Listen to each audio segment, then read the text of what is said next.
Hello, everyone, and thank you so much for joining us today on the Kristen Weardon Show. I am Kristen Weardon, and today we have an amazing guest, a leader in her field, as well as an author. Welcome, Tracy Duhaney. Thank you for having me, Kristen. I'm so excited. Wow, I am so glad I get to speak to you finally. We had a few back and forth, and here we are. You're such a busy woman. Aren't we all? I think so. I think so. So you've achieved a lot of success in your field in the business strategy and the consulting, organizational psychology. I mean, what drew you to wanting to be into that field?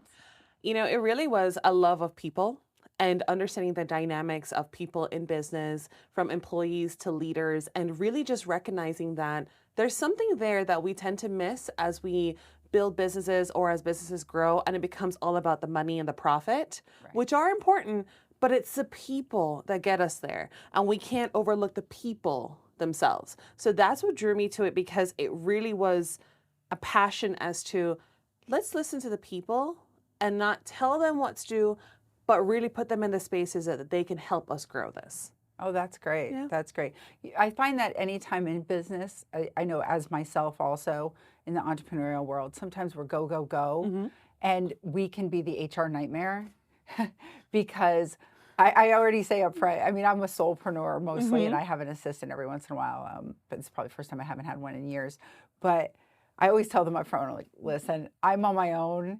And I know I'm going to be an HR nightmare. So let me just tell you up front some of I set the expectation though. Right. And if you can't handle that, I totally understand at any time. Just give me some notice, because I think we're just go, go, go. Right. That even on the higher level CEOs, sometimes they're just go, go, go, and they forget their people. Right. Right. And it's interesting because, so you're the person that you would call HR on yourself? Yeah. I understand. But I appreciate that, because you're setting that tone, but also being very authentic and transparent with clients as to, look, I'm not your traditional corporate environment. You want to work with me because I bring that level of authenticity, which includes this, right? And most clients appreciate that. And it's a realization that you have a different perspective, but you're being your authentic self. Right. And that doesn't mean that your authentic self will clash with HR. It's just the traditional belief of what is expected. And business evolves, organizations evolve, who you work with evolves. So all of that is a realization of, okay, you may think you're an HR nightmare because we're comparing it to HR of the past. But HR today, we're a little more progressive, or I think we're a little more progressive. I think so. I think we are. I think there's, with more women in the workplace, with bicultural, different types of personalities in the workplace. I think to get a good employee, you have to understand them and be a little bit flexible. Yes. I mean, I've had some single ones, I've had married ones, I've had ones that are pregnant, I've had ones, mostly women have worked for me, just because, I guess because maybe I'm a woman, I'm not opposed to it, but that seems to be who wants to work for me. But I think we have to be flexible nowadays versus back in the past, it was, why aren't you at work today? And nowadays it's like, whoa, I'd rather have 100% of my employee here, take the day off. Right. And it's creating that work-life balance, not saying that how do you fit your personal life in your work life? No, how do you fit work into personal? Because people, after the pandemic, they recognize that we actually like the flexibility, like to be able to be ourselves wholly, and then be able to put it into work, right? It's not just about work. Give me 80 hours of your life each week and you still get paid for this, but you're expected to be happy. You're expected to come in and enjoy it. But that's not what I want to do. I have to refocus on what do I want? And it's important for businesses to recognize that. I've seen a big trend in that. With the hybrid of the 3-2 days kind of thing. Like, we need you in the office because there are big meetings that happen, and we like that personal, maybe a little bit more old school. Right. But they also understand they have a happier employee who just feels mentally better being able to throw in that laundry load in the middle of the day, but they don't miss any beat at work. Right. So I wish that trend was around when I know. But, for those of us who went through the traditional 9 to 5, always in the office pre-pandemic, there's some things that we learned that you can't teach from having that consecutive time in the office. True. So we are able to understand the value of the balance because we've seen both sides of it. True. For the younger generation now, or the newer generation in the workforce, when they've only seen this, it's hard to fathom 5 years ago, which is not that long ago, but pre-pandemic, we can see that and we know what that was like, so we can compare and see the value in it. I agree with that. My daughter is a pandemic graduate. Okay. So she spent her first 3 years or 2 years not in the office. Mm-hmm. Then they brought everybody in the office, but only for 6 months. Mm-hmm. But you had to move to the town. Mm-hmm. And in the town, they realized, wait a minute, because their business was everywhere, it was better to have some of them living on the West Coast. Mm-hmm. They saved money on travel. Mm-hmm. And so they let everybody leave after 6 months. Of course, my daughter had a lease, so she wasn't happy. But then when she did move, she was much happier. Right. And of course, the company realized, because they send people throughout the country, that, yeah, if somebody wants to stay on the West Coast and they have West Coast accounts, Mm-hmm. what the money they're saving on flights and things like that. So I think we've come to kind of a melding pot Yes. of ideas. And now I think businesses are adjusting and will grow and prosper making those adjustments. I agree. And what I love about that is when you have a national company, but you have employees spread throughout the nation, each is living in its own microculture, and their experiences, the potential clients they're interacting with, they bring something more to the overall business from their experiences than if everyone was just in Naples, Florida, for example, right? You are all here, you all share the same culture, but when it's mixed, you have different perspectives, and that is what's important to grow a business. I think it brings a lot of good ideas. Mm-hmm. Yeah, for sure. So what do you attribute the success of your consulting firm? Why do you think it's been so successful, and quite quickly too, in just 5 years? I will tell you that the biggest success factor in my perspective would be authenticity. That is one of the things that I really have built into my values personally, to be my authentic self, because the world will adjust. I can't worry about being like anyone else because I wasn't made to be like anyone else. And when you really can tap into that level of authenticity, not only do your clients sense it, but when you're marketing, when you're communicating about yourself, when you're really creating that dynamic atmosphere, people sense it. Just, I don't know about you, but I've had situations where you have people you're talking to and you just think, I have no idea what they just said, or I can't get past how fake they were, or I don't know if I can trust this person because there's just something that's off. I never wanted to be that person for anyone else, so I've decided I'm going to be authentically me. Now, I may be a little loud, a little quirky, a little too much of some people, kind of like you said with HR's nightmare, but that's who I am. Yeah. And I shouldn't have to apologize for that, because there's not just enough fish in the ocean for clients, but there's just enough people who are intended to be working with me on my path and my journey that I don't have to worry about who doesn't want to work with me. So that would be one of my top success factors, being authentic and recognizing at an early stage, okay, this is my strength. How do I give my strength back to others? I love that you said that, because I find that you will attract the people meant for you. Yes. And I think that's as relationships even. When people present themselves as someone they're not, and then they wonder why they're in a miserable relationship or they're in a miserable job, because they didn't walk into that job interview or didn't approach that relationship as who they are. Right. Now, some people don't know who they are, and that's a learning experience. Right. But if you figure out, like, okay, this is me, I'm just going to embrace it, I think success finds you. It does. And it's also the side to not only walking in not knowing who you are, but also walking in not being honest with yourself. I mean, I don't know about you, but how many times do you approach certain relationships or certain dynamics where you have that feeling that this is not meant for me, but I'm going to overlook the feeling? It could be nerves, it could be, inconsistencies, but I feel it. But then however much time has passed and you're like, I should have listened to myself because I knew this wasn't the right thing for me, but I still went ahead with it. It's trusting yourself and being honest with yourself as well, to say, this is not meant for me, or this is meant for me. Either way comes back into knowing yourself, but listening to yourself. Well, that's part of the leadership too, is knowing what do they say, hire slow, fire fast. And I think that could be for anything in life, whether it's friendships, relationships, any of that stuff. Because if you do keep going down that path, I think, with the wrong people, the wrong persons in place, in a position in your life or business, then your whole company or friendship group could evolve into something that it wasn't even intended to be in the first place because it Right. has nothing to do with you. Right. And you also block the blessings that are intended to come to you because you're holding on to something that's not meant for you. And I've had to learn that the hard way, but it was great lessons at the time saying, trust yourself, trust with open arms, what's meant for me will not miss me. And stop holding on to what's not meant for me because I'm blocking the energy I'm putting into what's not meant for me is blocking the bigger blessings coming to me. Right. Yeah. I agree 100% with that.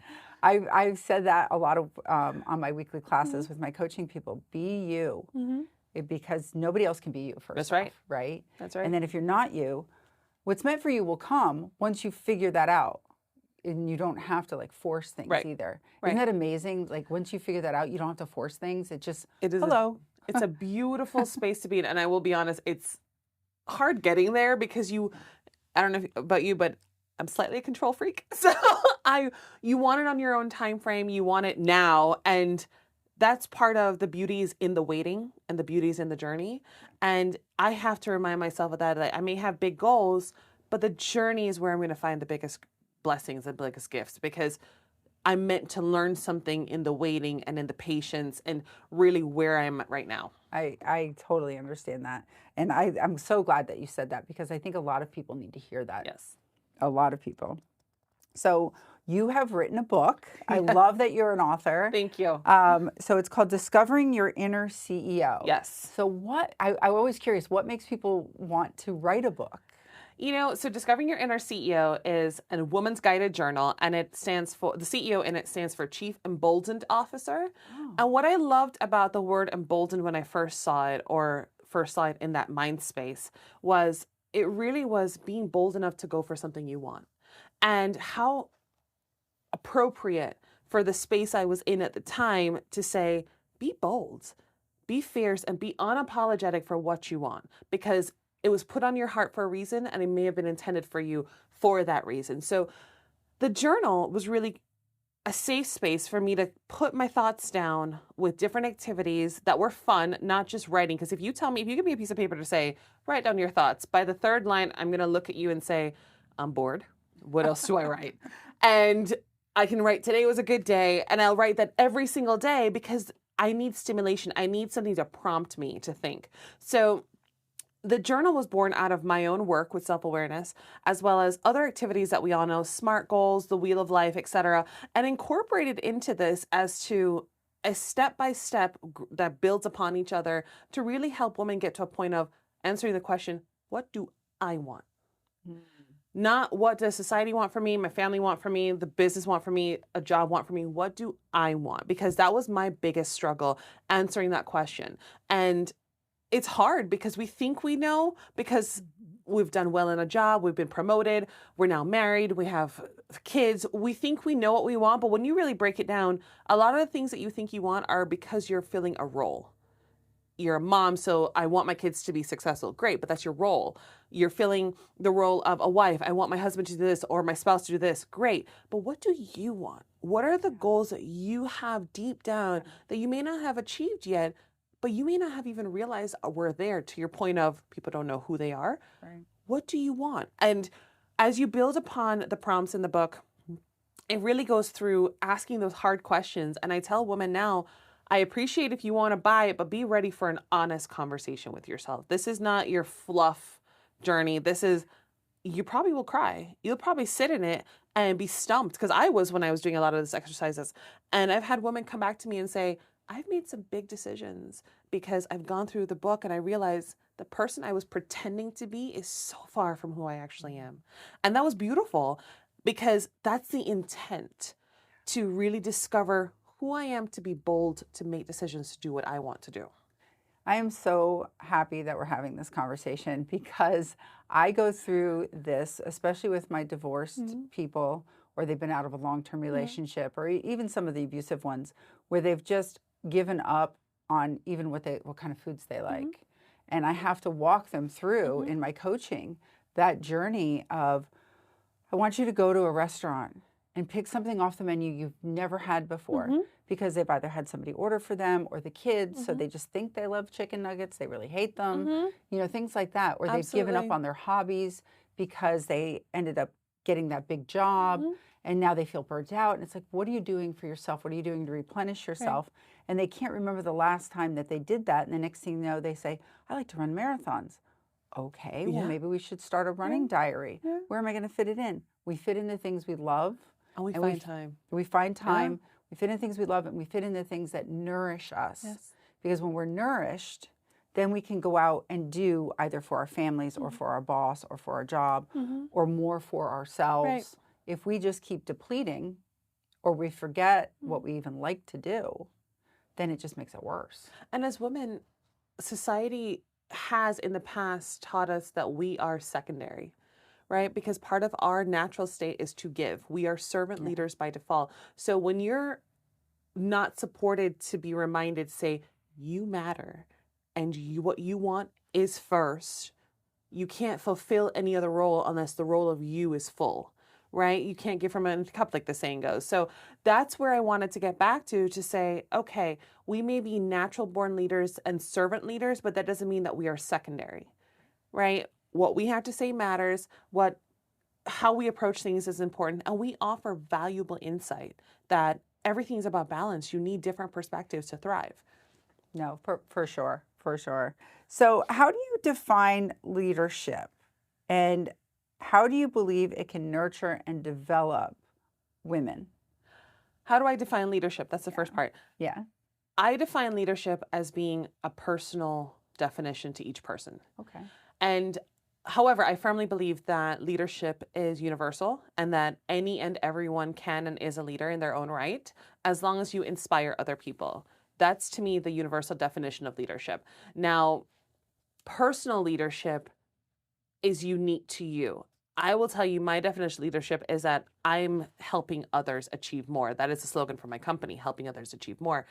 That is, for me, seeing the person, not seeing the dollar amount that person brings, not seeing just what they can do, but seeing the person, who they are, right, and what they need in that space and how I can help them achieve more, which could be the business, it could be personally, et cetera. But that is my natural state. So for me, that's leadership. Now, the second part is as to how it helps women in business. Did I hear that correctly? Yeah. Okay.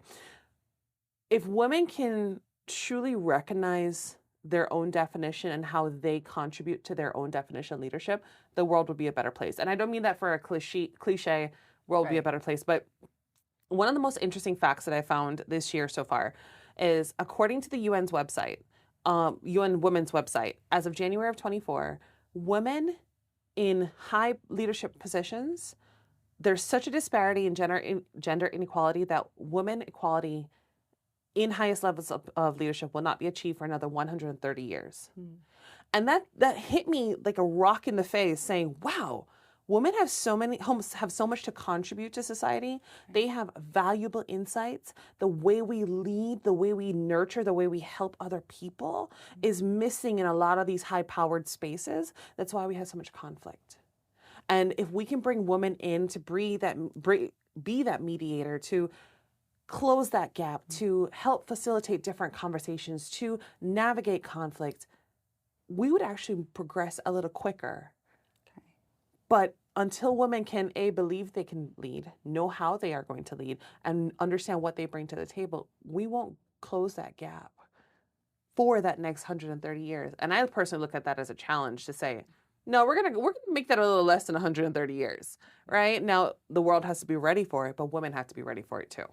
Well, it's interesting that you say that about the time frame too, because I look at when women really started working in the workforce, and first they had to, kind of fight for the jobs, then fight for the pay and things like that. So I've seen, because my mom was a 60s activist, so I've seen a lot, through the last, I'm 50, sorry guys, I'm 50 something. We're not even going to go there. I can't believe I just said that out loud, but hey, let's go for it. We're being authentic. We're being authentic, right? So I look at, the 60s to 2024 versus how long men have been in business. And I think we've made great strides, but I do think that for women to understand that they have the power, they have the intuition, if they want to be in that workforce and they want to be that entrepreneur even, they can do it. It's just finding, like you said, that voice of doing it. Yeah. I just know how far we've come, so I don't want to take away from that, from everybody who did all that work for us.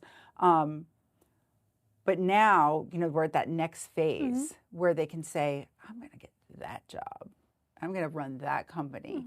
There was a CEO, I wish I could remember her name right now, and she spoke recently on some TED Talk or something. I was like, I didn't know you were the CEO. It was like an Amazon type of thing or something. I was like, oh, I didn't even know that was ran by a woman, which I thought was even more interesting because I know the company, but I don't know if it just wasn't a popular thing or maybe they just preferred to be a little bit more behind the scenes kind of a CEO. And this is 5 years after they left. I'm like, oh, I didn't know you ran that company. Good for you, kind of thing. Do you feel, and this is way off my thing, but I just thought of it. Do you feel like women also, though, as they get into it with the feminist part of it or feminist movement part of it, that they need to be also a little more understanding of the men in the field too? Like conversely, like we want to be understood. We have to understand their dynamics and their thoughts and processes, because I have heard some conflicts on that whereas men just need to stand aside, and I'm like, well, you kind of need them there because they run half the company, kind of thing. What are your thoughts on that? It's interesting because to your point as to in these spaces sometimes men are viewed as the enemy, right? And here's the thing, they are also learning this new normal too, because even in 2024, you have men who believe that women shouldn't work, that their place is in the household. So if we can say today that we still have that dynamic, yet we're expecting those men in the business to say, come on, join the boards, be my VP or lead me, but yet they believe that women still belong in the household. Yeah. So yes, we've come a long way, but the men need to be educated as well. And I will tell you, my top 2 mentors that I've had in business were both male. And they both opened doors for me that I would probably still be behind if they didn't take it on to mentor me. So it's not that, oh, men are bad, men are the enemy, men need to just wake up. You need to have men who were raised by strong women to understand, oh, yeah, I respect my mom. She raised me right. She was a strong woman. She did this. For them to now also have an open mindset as women can do this. Because you have men who were raised in different environments to never see the woman in that light. Now, is it their fault? You could go either way with that. But it really is also helping men have an open mindset to say, oh, let me think of this differently. They're not the enemy. We need men, to your point, as to open the door. Once they open the door, one of my favorite mentors, he opened the door, and when he opened it, part of our dialogue then with clients, he would literally sit there and say, oh God, she's talking. What is going to come out of her mouth? But then after it was all said and done, he's like, oh, that was actually a good idea. I'm like, what do you mean it was actually a good idea? Take the word actually out of it. Don't be so surprised. You brought me in this room for a reason. Why are you surprised with what I'm saying? Right. And he would jokingly say, it's not what you say, it's how you say it, because you can be a little abrasive. I'm like, I'm sorry, but I'm not at the same time. Because if I'm passionate about it, it's going to come across that way. Right. And if a man had said it the exact same way, you'd have high-fived him. And when I said that to him, he's like, I never thought of it that way. So it's not that I'm abrasive. You just didn't expect me to be that aggressive. But you expect that from a man. He needed to be educated. And that was the last time he said it in rooms. So it was one of those where I still keep in touch with him. And it's, are you still hitting down doors or kicking down doors? I'm like, yeah, of course I am. What do you expect? But now his mind was open. So he was taught to think differently. But he did the proverbial expectation of, oh, she's aggressive, she's abrasive. No, I'm not. I was just powerful in what I had to say. Well, and what you just said a word earlier too is respect. Respecting each other, where we come from, what we're doing, what we're all trying to accomplish really is a part I think it comes down to. And I think that's something that people are trying to get back to after everything, the pandemic and just the infighting of different whatever's happened in the world. I think people are trying to get back to that respect part of, and then understanding people better. Right. Is really becoming, I'm noticing a growing pattern, which relieves my heart and soul, because everybody was fighting there for a while. I'm like, we're all on the same team. Right. We're all trying to get somewhere. We're all single. We're all trying to get somewhere. So in closing, I wanted to cover, you are currently hosting a 3-part summer leadership series. Yes. So tell me what motivated you to create the series. Tell us a little bit more about it. So next time it comes up, everybody understands what you're doing. Absolutely. I'm so passionate about this because it is a leadership series, and I focus on helping women in business really elevate themselves with the fundamentals of confidence building, communication, and collaboration. 3 of my favorite topics. And the Lead Hership series was really born out of this feeling as to I was attending a lot of conferences, and you had the feel-good moment of the keynote. They came, they shared their story. They went from either humble beginnings to where they are now, or what their road looked like. But I never really got the honest conversations of, I was on the floor crying every single night. You know, when I felt like I was going to give up, I turned to my best friend or turned to my mentor, and this is what they said to me. You hear the success stories and you knew that it wasn't all success, but give me the honest conversation so I feel a little bit more normal when I'm feeling this way in my struggles, right? As I'm building certain businesses. And so with that, I wanted to give women tools and strategies that were tangible, not just the feel good to say, yes, I see that someone else did it. And yes, seeing is believing. But I wanted to say, okay, when I'm struggling, when I'm on the floor crying because I lost a client or I'm not sure what's going on, let me use these tools and strategies to help myself so that I'm always equipped in any situation to handle what's around me. So focusing on confidence building more than just physicality, mental confidence, spiritual confidence, etc. Then we go into communication, speaking so that you are seen, because women tend to be quieter. Well, I'll be honest, I'm quiet in a room because I'm observing, not because I don't have anything to say, but I want to observe first the dynamics. So it really comes down to nonverbal communication, how we can leverage that and what to look out for. And then the third one's collaboration, because society builds a very competitive spirit amongst women. You're doing a podcast. If I start doing a podcast, we're going to compete. Actually, no, we're not. Yeah. Right? We're going to collaborate because we're going to get further together. So really honing in on that atmosphere to rewrite the definition of success with women doing it together. I love that you talked about the collaboration part. I've been seeing more and more social media because I'm on there quite a bit, you know, and I see more and more women talking about, let's not compete. Let's see how we can collaborate. Right. Because when you do work together as a team, and because women have a perspective, just like men have a perspective when they, you know, the men in the Target parking lot, they start talking or whatever it is, or they're building something or whatever, not to pigeonhole everybody into those, but in general. And when women collaborate, because they have that intuitive thing, because their minds work a little bit differently, and they say, oh, you know, I had this idea. Well, oh, if you add that to it, because I did this last week, and you share what's worked for you. And we don't have to be, well, what are you doing? Like, you figure it out on your own. I said that years ago about the charities in this town. I worked for several different charities and did fundraisers, and, you know, you have too. And I said, why can't we work together more on things? Because I'm not doing what you're doing. I'm doing something different, and people will support the different ones. But why don't you come to mine and bring your friends, and I'll come to yours and bring my friends, because they might be more passionate about your charity than they are mine, even though they're my friends. I want everybody to be involved in something that gives back to the community. And I just find that really helps bring everybody up. And I was talking to one of our other guests, and it was the same thing. It's like we can work together to bring everyone up. And that's one of the things that I never really understood for myself naturally. I mean, I went to an all-girls high school in Jamaica, and surrounded by all girls all day, every day. It had its certain element, but you recognize that, hey, we can move mountains together, you know. And talking about the book, I self-published. So there are a lot of things that I taught myself and I learned along the way, and there were a lot of surprises. But if you were to say to me, I'm going to write a book, I'm going to tell you, look out for this, do this, this, this, this. It doesn't hurt me that I'm giving you the cheat sheet. It doesn't hurt me that you're going to probably write the book quicker than I wrote mine. That doesn't hurt me. I'm empowering you with what I've learned, because your success is my success. Even if we're not physically working together, another woman being successful, we all win. And that's why it comes back to, I don't need to compete. I'm not going to sit here and say, well, she's going to figure it out her own. I'm not going to tell her. I'm going to hold on to all. What does that do for me? I just hold on and I'm bitter. I'm a bitter dog lady. Like, what does that do? No, you're doing this. Look, check all these things out. Oh, you need a publisher? Check out. Look. It doesn't hurt me to give you the tools that I've learned, even if you were to write the exact same type of book. It doesn't hurt me, because my success is mine, yours is yours. What's intended for you is for you.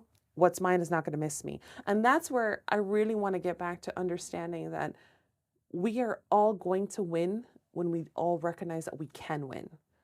Mhm. And that's for me the biggest push with the summer leadership series. I when you just said about what's meant for you is you, what's meant for me is me, even if we're do the same thing, Yeah. because it's like that in the coaching space. I Hmm. hear people say, "Oh, how are you doing coaching?" There's all these coaching because my coaching is and style and approach to Right. something will work for certain clients. Hmm. Where not every coaching client is identical, Absolutely. and so the way I teach relationship coaching or trauma recovery, and Hmm. abuse recovery, and empowerment might be completely different than somebody else over here. And then if it's a man or a woman, they might Right. gravitate towards a different man or woman. Right. So I think more people need to realize that. I agree. I agree. You know, I've had people who have approached me for coaching or leadership development, but when you really get to the bones of what they need, I'm not the best fit. I will refer to you or to somebody else. And I usually get, oh my gosh, I can't believe you referred them. That would have been a client for you. I'm like, no, we talked about it. They're in their best interest is Yeah. for me to refer to you. I'm not going to lose sleep over it because I can try with them, but I'm doing them a disservice. Why not just connect with the person who I feel is in the best space for them? It doesn't hurt me because what you give, you get. Right. I firmly believe that if someone's talking to you and I'm the best fit, you'll refer. That's where collaboration comes from because we're not meant to compete on the levels that we have been. Well, and there's a sense of self-worth and Mm-hmm. security that comes with being able to do that. Mm-hmm. If somebody was working on leadership and they came to me, I'd be like, oh, I got somebody for you because Right. my wheelhouse is really relationships. Right. Thank you, Tracy, for sharing your journey with us. I really appreciate it. I love learning all about your Speak Her leadership series. Thank you. That's so much information Tracy brought with us today. You can catch this episode and other episodes of the Kristen Weardon Show, America's source for health, wealth, and relationships and business and leadership on your favorite podcast platforms. And you can learn all about Tracy and her bio in the description of the podcast. Thank you so much for joining us today. And I look forward to seeing you all on our next episode of the Kristen Weardon Show. See you soon.